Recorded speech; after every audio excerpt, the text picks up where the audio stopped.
Welcome to LMP सेवाज academy. चलिए आज की अपनी वीडियो को हम लोग स्टार्ट करते हैं। और आज के इस वीडियो लेक्चर में हम लोग जो डिस्कस करने जा रहे हैं वो class 11th mathematics NCERT book के सॉल्यूशन देखेंगे। ठीक है, चैप्टर नंबर 9 है और एक्सरसाइज 9.3 का क्वेश्चन नंबर 19 हम लोग देखने जा रहे हैं। ठीक है, तो क्वेश्चन नंबर 19 आप लोगों ने अटेम्प्ट किया होगा, कहीं ना कहीं आपको थोड़ी बहुत दिक्कत आ रही है इसलिए आप वीडियो को देख रहे हो। तो मैं कह रहा हूँ इस वीडियो में मैं आपको जस्ट सॉल्यूशन नहीं दे रहा हूँ, आपको बता रहा हूं कि कैसे अटेम्प्ट करना, कैसे अप्रोच करनी क्वेश्चन। मैं हमेशा कहता हूं कि मैं आपको जस्ट NCERT के सॉल्यूशन नहीं दे रहा हूं, वो तो बहुत पड़े हुए हैं, लेकिन मैं आपको साथ के साथ ये भी बता रहा हूं कि कैसे अप्रोच करना है, कैसे एक नया क्वेश्चन आ जाएगा तो उसको कैसे अप्रोच करना है, ये सारी बातें हम लोग डिस्कस करेंगे। ठीक है, तो मैं कह रहा हूँ पेन कॉपी लेके बैठ जाइए और फटाफट मेरे साथ क्वेश्चन नंबर 19 रीड करते हैं। क्या कह रहा है क्वेश्चन नंबर 19?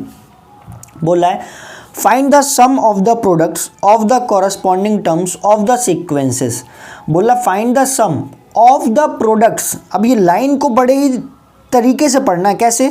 सबसे पहले उसने दो सीक्वेंसेस दे रखे मुझे। दो सीक्वेंसेस कौन कौन से? 2, 4, 8, 16, 32 एंड एक और सीक्वेंस मुझे दे रखी उसने 128, 32, 8, 2, 1/2। क्लियर?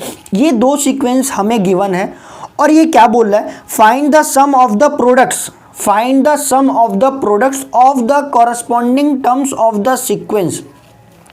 मैं आपको बताता हूं देसी तरीके से कि ये दो सीक्वेंस मुझे दे रखी भैया और क्वेश्चन मेरे से कह रहा है कि इन दोनों के कॉरस्पॉन्डिंग टर्म्स के प्रोडक्ट का सम जितना भी आएगा मुझे वो आप मुझे दे दीजिए। मतलब इसने मुझे कहा है कि कॉरस्पॉन्डिंग प्रोडक्ट क्या है, पहले आपने फर्स्ट नंबर चुना तो इसका भी फर्स्ट एलिमेंट, इसका A1 तो इसका A1, तो 2 × 128, ऐसे ही करके 4 × 32 sum of the products of their corresponding terms.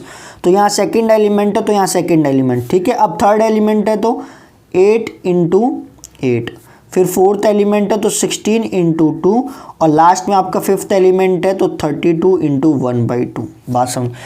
इनके प्रोडक्ट्स का मुझे सम देना, मतलब इन सबको जोड़ देना है। देखिए एज सिंपल। क्वेश्चन समझ में आ गया? क्वेश्चन समझ में आ गया तो बहुत अच्छे से होने वाला। अब देखिए अब काम कैसे करना है मुझे।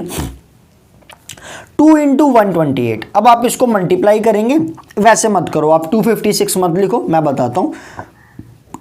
128 को मैं लिख सकता हूँ 2 की पावर 7, लिख सकता हूँ कि नहीं लिख सकता हूँ? बिल्कुल लिख सकता हूँ। चलिए मैं ऐसा क्यों कर रहा हूँ? क्योंकि मैं चाहता हूँ कि ये सब 2 की पावर्स में आ जाए और 2 की पावर्स में आ जाएंगे और वहाँ पर मैं जाके देखूंगा क्या मेरा कहीं ना कहीं जीपी में ये लाई कर रहा है, कहीं एक जीपी की टर्म्स सम ऑफ टर्म्स तो नहीं जो मुझे निकालना है। मैं ये सोच रहा हूँ, करके देखते हैं, नहीं होगा तो कुछ और तरीका अपनाएंगे, लेकिन करेंगे ज़रूर। ठीक है, तो ये देखिए 4 को 2 की पावर 2 × 2 की पावर 5 लिख सकता हूँ, प्लस 8 को 2 की पावर 3 × 2 की पावर 3, प्लस 16 को 2 की पावर 4 × 2 की पावर 1, प्लस 32 को 2 की पावर 5 × 1/2, मतलब 2 की पावर -1। कोई दिक्कत है? देखिए 1/2 था तो 2 ऊपर जाएगा, नीचे +1 है तो ऊपर जाके क्या हो जाएगा? -1। इतनी बात क्लियर है? बिल्कुल क्लियर होगी। चलिए आगे चलते हैं। अब आगे चलते हैं। आगे क्या है? Base same power add. देखिए 2 की पावर 1 × 2 की पावर 7, बेस सेम है तो पावर क्या हो जाएंगी? ऐड हो जाएंगी। तो 2 की पावर 8 प्लस यहाँ बताइए 2 की पावर 7 प्लस यहाँ बोल 2 की पावर 6 प्लस 2 की पावर 5 प्लस 2 की पावर 5 - 1 4। यहाँ तक कोई दिक्कत है? किसी को भी कोई दिक्कत है? कोई दिक्कत नहीं होने वाली, नहीं होने वाली ना, बिल्कुल। अब क्या है? अब देखिए ये क्या है, मेरे पास 5 टर्म्स हैं, ये 5 टर्म्स हैं, मुझे इनका सम निकालना है। अब सम निकालना है, कहीं ना कहीं हम लोगों ने जीपी पढ़ा हुआ है, जीपी पढ़ा हुआ तो मेरे दिमाग में चमक रहा है, ये मेरी A1 टर्म हो गई, ये मेरी A2 टर्म हो गई, ये मेरी A3 टर्म हो गई, ये मेरी A4 हो गई और ये मेरी A5 हो गई। मुझे A1 + A2 + A3 + A4 + A5 मुझे फाइंड आउट करके देना है। क्लियर है? तो मैंने बोला अच्छा A की वैल्यू तो मुझे मिल गई 2 की पावर 8, कोई दिक्कत है? R की वैल्यू क्या होगी देखते हैं, जीपी में है कि नहीं है। हाँ, तो 2 की पावर 7 अपॉन 2 की पावर 8, A2/A1 हो जाएगा, तो यहाँ से आगे 2 की पावर -1, दैट इज कॉल्ड 1/2 अगर लिखूँ तो मैं सिंपल। क्लियर है? पक्का? चलो अब फॉर्मूला लगा सकता हूँ मैं, वी नो दैट। हम लोग क्या जानते हैं? SN = A 1 - R की पावर N अपॉन 1 - R। ठीक है ना। आर देखिए मेरा 1 से छोटा है, इसीलिए मैंने 1 माइनस आर की पावर एन वाला फॉर्म यूज़ किया है, ठीक है। चलिए वैल्यू पुट करते हैं, बस काम खत्म हमारा। वैल्यू पुट करते हैं, एस एन निकालना, तो एस एन की वैल्यू क्या हो जाएगी यहाँ पर 5 हो जाएगी, है ना, क्योंकि 5 टर्म्स हमारे पास, दैट इज हमें S5 निकालना है, ठीक है। अब ए की वैल्यू मुझे पता थी 2 की पावर 8, ब्रैकेट में 1 माइनस आर क्या है 1/2 की पावर 5, कोई दिक्कत है, स्क्वायर ब्रैकेट लगा लो उसमें, नीचे अपॉन 1 माइनस 1/2, कोई दिक्कत है। चलिए यहाँ चलते हैं, 2 की पावर 8 1 माइनस 1 की पावर 5 1 हो जाएगा, क्योंकि 1 की पावर एनीथिंग हमेशा 1 ही होता है। 1 की पावर आप कुछ भी लगा दो, कुछ भी लगा दो, हमेशा 1 ही गिरेगा। नीचे 2 की पावर 5 ब्रैकेट बंद, और नीचे क्या आ जाएगा, एलसीएम लेंगे तो 2 माइनस 1 1/2, देखो 1 में से हाफ जाएगा तो हाफ बचेगा, सिंपल, क्लियर है।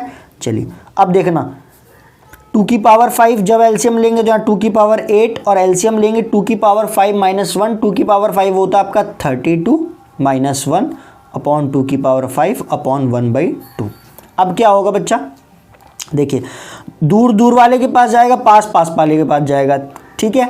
तो मैं क्या करता हूँ, ये देखिए सबसे पहले इससे काट देता हूँ, तो यहाँ 2 की पावर 3 आ जाएगा, और ये 2 सबसे नीचे ऊपर जाएगा तो 2 की पावर 4, कोई दिक्कत है।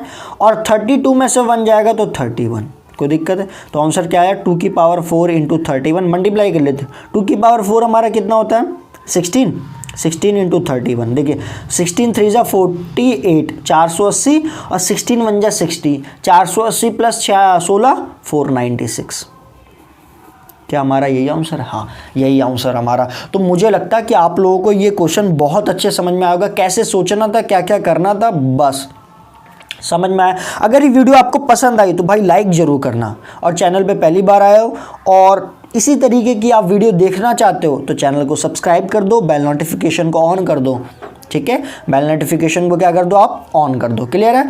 और हो सके तो यार इसको शेयर कर दो, 2-4 सेकंड लगेंगे आपके, ज़्यादा टाइम नहीं लगने वाला, तो प्लीज़ शेयर कर दो इसको, ठीक है। चलिए तब तक के लिए धन्यवाद, मिलते हैं अपने अगले वीडियो लेक्चर में।